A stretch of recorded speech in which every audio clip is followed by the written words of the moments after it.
Scrum Masters Elite_UK, Scrum Perspective and Leadership from Elite Sport, the adaptive mindset of the England women's team. Please subscribe, follow the channel. The England women's team in this year's Guinness Women's Six Nations offers a clear snapshot of elite sport. Victory is never determined only by having the strongest lineup, but by how a collective deals with shortages, pressure, and constant change. The first thing that made me think was not their 37-match winning streak or the prospect of another title, but how this team entered the final stage of the tournament in a state that was far from complete, in the usual sense. Many key players were absent due to injuries or personal reasons such as pregnancy.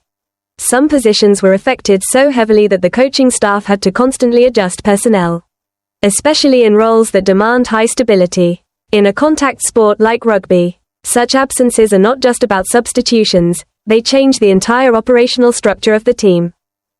Yet what stands out is that the team did not collapse. They did not preserve perfection, but they preserved momentum. This creates an interesting paradox: the greater the shortage, the faster they are forced to grow. I realized that in elite sport, being strong enough is not a fixed state, but the result of continuously adapting to imperfection.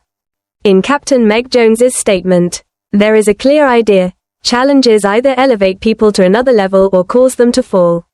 On the surface, this may sound familiar, but in the team's real context it carries far more concrete meaning. When a collective faces a dense schedule, strong opponents like the French national team away from home, and at the same time lacks many core players, the challenge is no longer abstract. It becomes every contest for the ball, every tactical decision, every small mistake that can be immediately punished. What I clearly feel is the shift from an ideal lineup to a real lineup. In sport, people often talk about the strongest team, but rarely enough about the most ready team. Readiness does not mean perfection, it means the ability to stand firm under undesirable conditions. Head coach John Mitchell also offers an important perspective when he emphasizes that no player has an automatic place in the squad. At first glance, this may seem strict, but more deeply it is a mechanism that maintains healthy internal competition. When players know their position is not guaranteed, they must maintain performance, while also opening opportunities for younger players or those returning from injury. I am particularly interested in the idea that many current players could become key figures in future major tournaments. This is not just about the present, but about investing in a long-term cycle.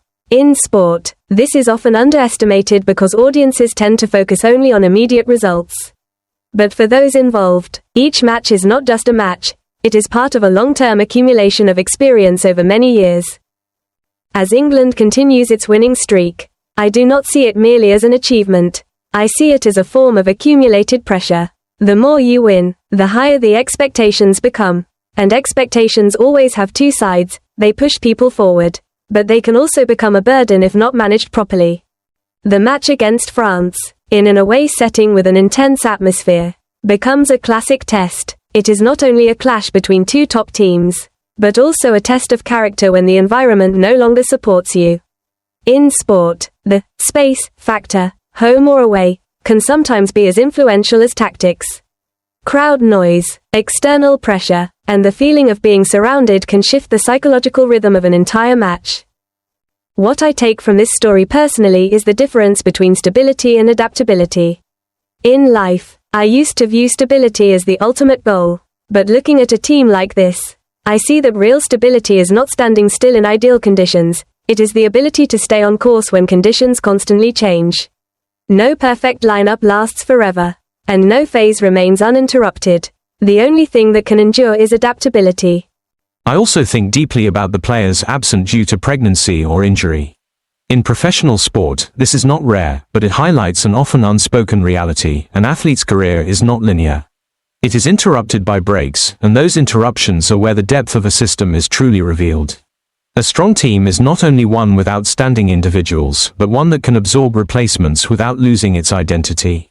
More broadly, this lesson is not limited to sport. In any collective, workplaces or society, unexpected gaps always appear: people leave, pause, or cannot continue at the same pace.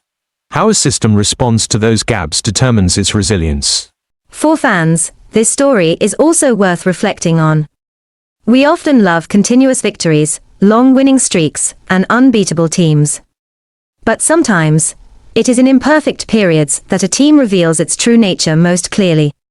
When everything goes smoothly, it is hard to distinguish true strength from temporary advantage. Only under shortage, pressure, stronger opponents, and unfavorable environments does true identity emerge. I do not see the England women's team as a symbol of invincibility. I see it as proof of conditional resilience. Resilience not because there are no problems, but because there is the ability to continuously handle them, and for humans in general, the most important point may lie in how we understand limits. Limits are not always fixed barriers. In many cases, they are temporary states of a system that has not yet adapted enough. When conditions change, limits also change. This means humans do not only need ability, but also time and an environment where that ability can develop under imperfect conditions. I end with a simple thought. Teams like this do not teach us how to always win, but how not to turn imperfection into failure. The difference between the two is sometimes small in outcome, but very large in meaning. In a constantly changing world, perhaps what matters most is not finding the best possible state, but learning how to move forward steadily even when that best state no longer exists. Scrum Masters Elite_UK signing off. Move forward even when imperfect. Adaptability is a lasting strength.